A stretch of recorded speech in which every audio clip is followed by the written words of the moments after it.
Dans ce temps-là, au nord de la capitale, la centrale de Tchernobyl est coupée du monde ce matin. Et l'Agence internationale de l'énergie atomique est inquiète. Elle ne reçoit plus de données de la centrale. 200 techniciens y sont bloqués sous surveillance russe. Voilà, et cette menace nucléaire, qu'elle vienne des missiles russes ou de la situation à Tchernobyl ou Zaporijia, l'autre grande centrale ukrainienne, elle est prise très au sérieux chez nous en France. Recenser les abris souterrains, vérifier les sirènes, les stocks de tenues de protection radioactive, c'est une information Europe 1.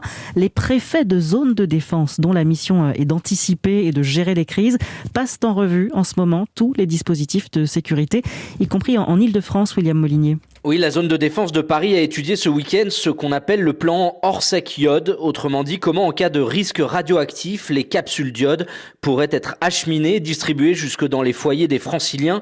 Selon nos informations, les services ont aussi fait l'inventaire des procédures d'urgence, parmi lesquelles le recensement des abris souterrains qui seraient réquisitionnés pour poursuivre la continuité de l'État si elle venait à être entravée en surface.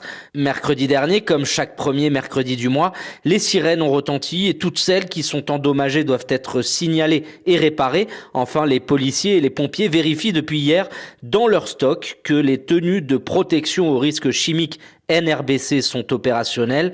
Un haut fonctionnaire temporise, pas d'inquiétude à avoir. Ce sont des procédures de vérification classiques. D'autres zones de défense ont elles aussi pris des mesures de précaution similaires ces derniers jours, comme dans cette région côtière où la sécurisation a été renforcée aux abords des ports, des aéroports et des centrales nucléaires.